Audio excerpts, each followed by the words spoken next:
Good morning, students.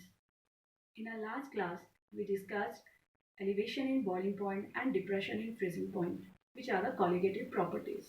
Just to revise, what are the colligative properties? The properties which depends upon the number of the solute particles and doesn't depend upon the nature of the solute. We have discussed relative lowering vapor pressure of solution. We have discussed the elevation in boiling point and depression in freezing point. Now, Kb, that is the ebullioscopic constant. Now it has got a definite value. You can see I have written the value for water. So the Kb or the ebullioscopic constant is characteristic of a solvent and its value is going to change for the solvent. As the solvent will change, the Kb value will also change.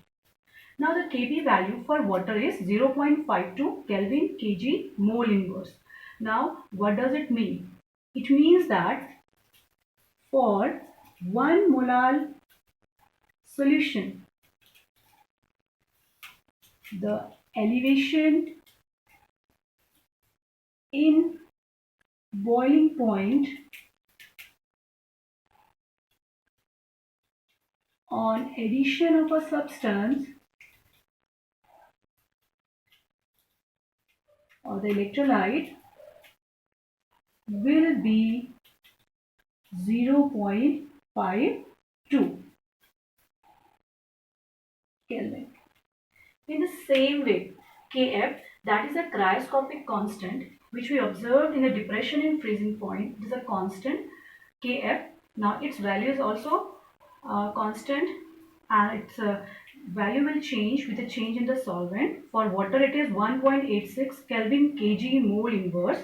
And what does it mean? It means that for 1 molar solution, the depression in freezing point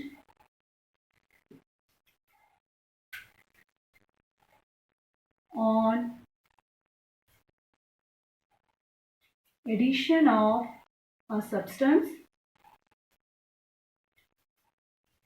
will be 1.86 Kelvin. That means when a substance will be added, it is going to lower down the freezing point of the water by 1.86 Kelvin. Right? Now, today we are going to start with the next colligative property, which is the osmotic pressure. This is the next colligative property. So before going through the osmotic pressure, we have to first know about the osmosis. Now, what is osmosis? So before we go to the definition,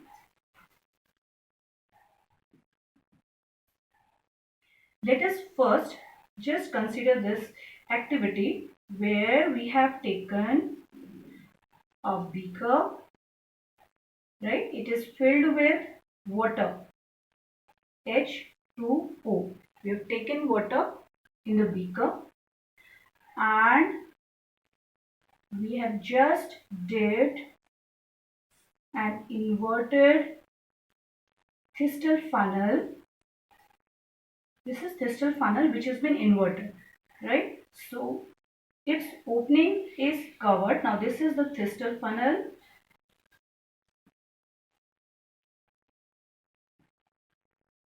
And its mouth is been covered with the parchment, membrane or a paper or any other semi-permeable membrane, SPM, that is semi-permeable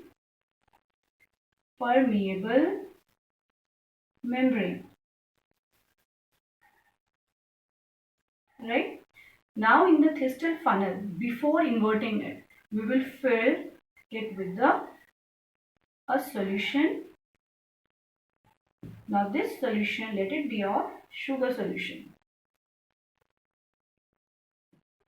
And we have marked its level, right? Now after some time, what we will observe that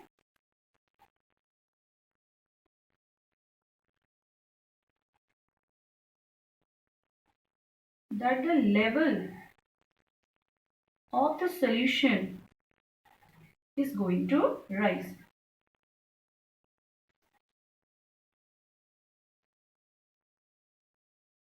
This is rise in the column H. Now, can you just think that why the level of the solution in this Thistell funnel has risen up? The answer is here that we are not adding anything from outside. So if the level has risen up, it must be from the beaker only, inside the beaker only. So it has been found that the water from the beaker will just pass through the semi-permeable membrane and it will just increase the level of the solution. So what is happening here? Here is the flow of the solvent, right? The solvent just went inside this Thistell funnel through the semi-permeable membrane and the level of the solution just rose up here or has risen up. Now we can define the osmosis here. So here the process of osmosis has taken place. So here you can see that the important is the flow of the solvent and the semi-permeable membrane. And third thing is that the solvent hasn't come out from the Thistell funnel into the solvent. It has just has gone from the solvent, that is from the water, pure solvent, to the solution. So now we are going to define the osmosis. So what is osmosis? So we can say that it is the process of flow of solvent. So this is important here. It is the flow of solvent through the semi-permeable membrane, right? So the movement of the water is taken through the semi-permeable membrane. Now the direction from the lower concentration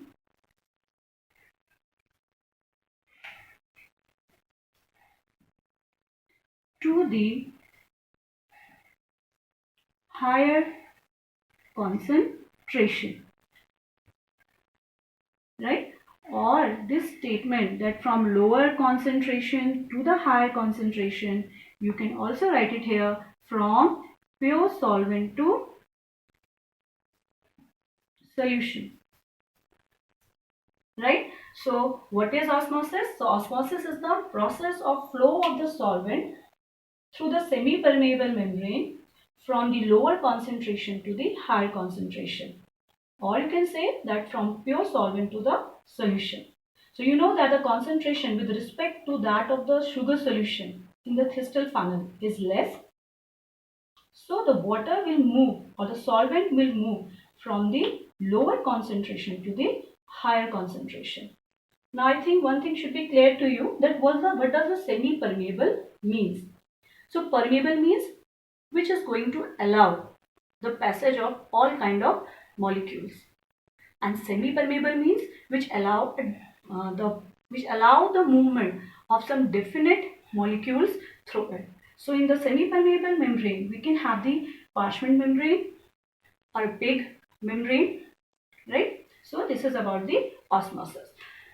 Now generally the osmosis is being compared with diffusion, or we can compare the osmosis with the diffusion,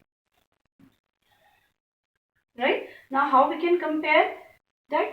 Here the osmosis, we require SPM, that is semi-permeable membrane, is must, but here no such requirement, that we don't require any semi-permeable membrane.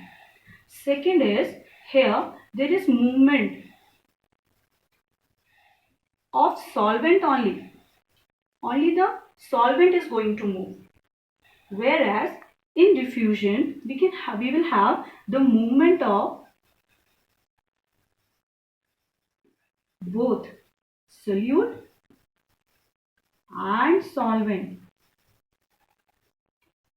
Third is that here the movement of solvent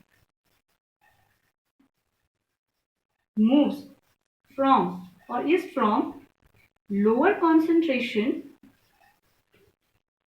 to higher concentration. And you know about the diffusion, that here the movement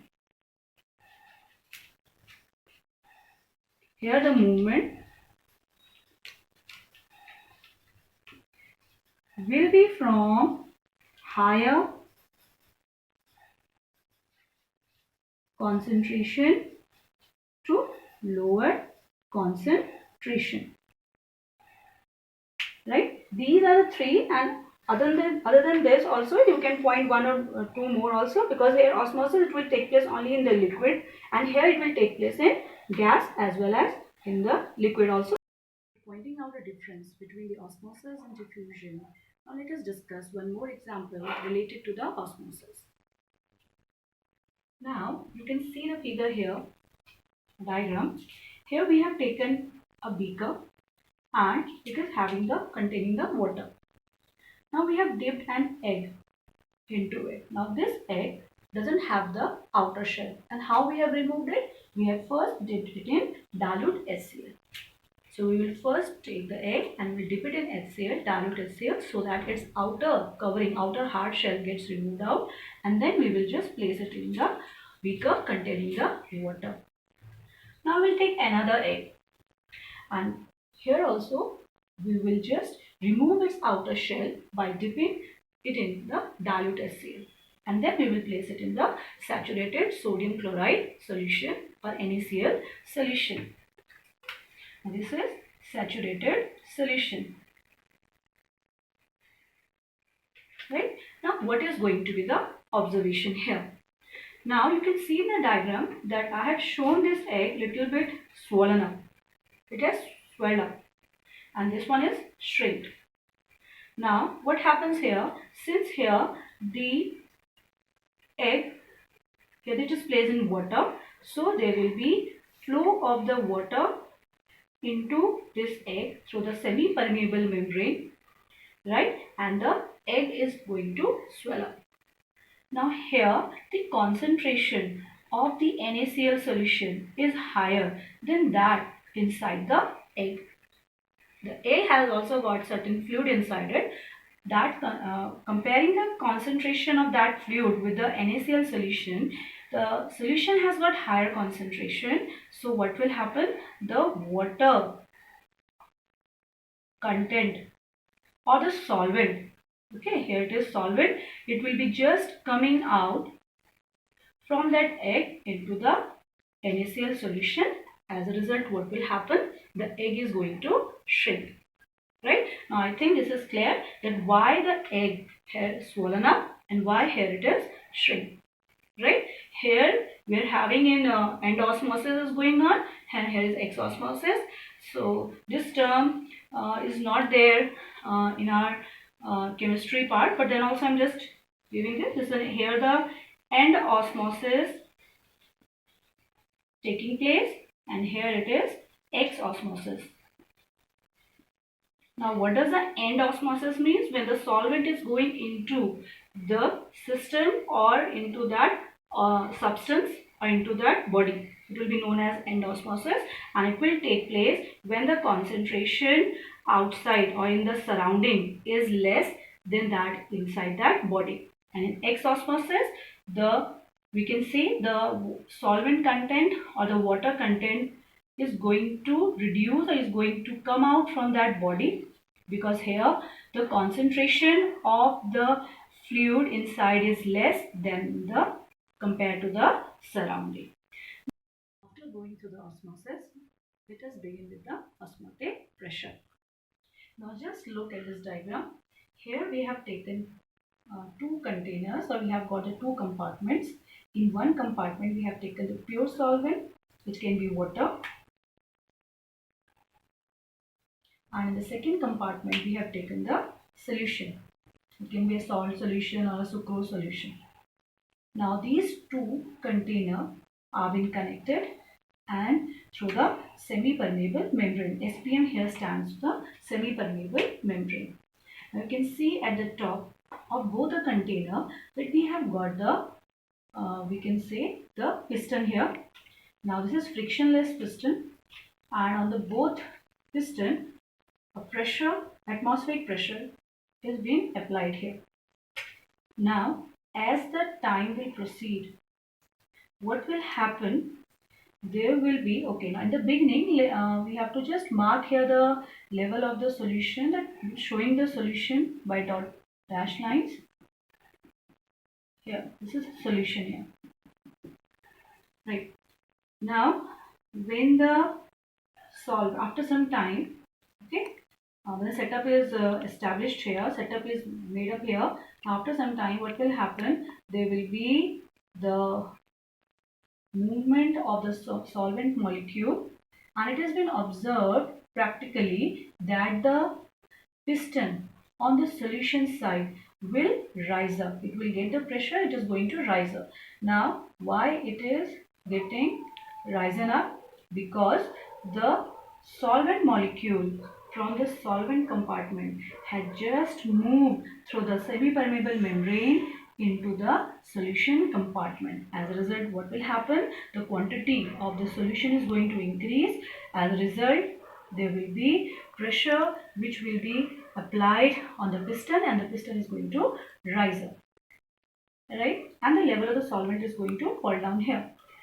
Now when we apply an extra pressure, now I am denoting the pi as a extra pressure which will be applied on the solution side so that we can prevent the flow of the solvent. Now this extra pressure, that is pi, is known as osmotic pressure. So what is osmotic pressure? It is the extra pressure which will be applied on the solution side so that the movement of the solvent gets stopped, right? So it is the extra pressure which is applied on solution side to stop or prevent the flow of solvent, right? This is there. Now Van 't Hoff, he just related pi, that is osmotic pressure, with the concentration. Now what does C stands here? C stands here for molar concentration. Now since it is getting related with the molar concentration, it is a, since it is related to concentration term, right, it is a, hence it is a colligative property.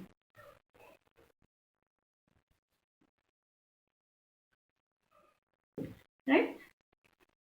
Now, the same here, we have got C, this relation was further worked on, and we got here two constant. One is the gas constant here, T is the temperature here. So the osmotic pressure for any solution, right, will be always be specific at a particular temperature. The temperature will be specified there. Right, now we are going to just express this concentration term in form molar concentration only, that is number of moles per unit volume into R into T. Now number of moles we can represent it as a WB upon MB, that is given mass of solute upon molar mass of the solution on the given mass of the solute upon molar mass of the solute upon volume RT. So it will become then pi equals to WB upon MB RT upon V. Now if we have to calculate MB, that is the molar mass of solute, we will just write it as it is, as in this way, WB upon pi into R into T upon V, right? So but just by knowing the weight of the solute and the osmotic pressure of the solution at a particular temperature and the given volume of the solution, we can just find out the molar mass of the solute. So this is the way how we are going to determine the molar mass of the solute with the help of the osmotic pressure. Let us do now the second numerical. Determine the amount of calcium chloride whose Ventov factor is given 2.47 dissolved in 2.5 liters of water such that its osmotic pressure is 0.75 atmosphere at 27 degree Celsius. Now here we have to find out the amount of calcium chloride which has to be dissolved in 2.5 liter of water so that the osmotic pressure which is observed is 0.75 atmosphere and the temperature is 27 degrees Celsius and the Ventov factor is given to us, it is 2.47. Right? Now the first thing which we will do again is just to write down the values which are given in the question. So volume which is given to us 2.5 liter. Second, the Ventov factor I is given 2.47. Temperature 27 degrees Celsius is given to us. We will get it changed into Kelvin by adding 273 to it. It will become 300 Kelvin. And the pi, that is osmotic pressure, is given to us 0.75 atm. And here, since the unit of volume is in liters, right, and the atmospheric pressure is there, so we will use the gas constant value in term of liter atmosphere per Kelvin. So it is 0.082. So R, that is the gas constant, we will use the value 0.082 liter atmosphere per Kelvin. Now let us put these values in this equation. Right? Let us first make up the equation for the amount of calcium chloride in terms of mole. So pi equal to ICRT, where I is the Ventov factor. So after going through the Ventov factor, we have just modified the equation of the colligative property. So it is pi equal to ICRT. So pi equal to I into C. Instead of C, we will write on N upon V. So B stands for solute. So NB upon V into RT. Right? If you want, you can NB you can get it changed later into WB upon MB also. But I have done with NB only, number of mole of solute upon volume. So NB will be equal to pi into V upon I into RT. This is there. Now we will just calculate these values. We will solve these values so that we can get the answer for the number of moles of solute. Right? So on solving it, we will get 0.0308 mole. This is the number of moles of calcium chloride, that is a solute here, which is 0.308 moles. Right. So once we get the number of moles of solute, we are going to find out the weight of the solute. That is, weight means the amount of the solute, that is of calcium chloride. So what is number of moles? Number of moles is given mass upon molar mass. So WB upon MB. So we will get WB equals to NB into MB. MB stands for the molar mass of the calcium chloride. So we will first calculate out the molar mass of calcium chloride. You know that atomic mass of calcium is 40 and chlorine is 35.5. Get it multiplied by 2. Since the 2 atoms of chlorine are there, so 40 plus 71 will get 111 grams per mole, molar mass of calcium chloride. We will put the value here and WB which we will get is 3.411188 grams. Either you can keep your answer here also, or you will just round it up and you will get 3.42 grams. So the amount of calcium chloride, that is the weight of solute which we have obtained here, is 3.42 grams. So this much amount of calcium chloride will have to be dissolved in 2.5 liter of water so that the osmotic pressure which is observed is 0.75 atmosphere at 27 degree Celsius.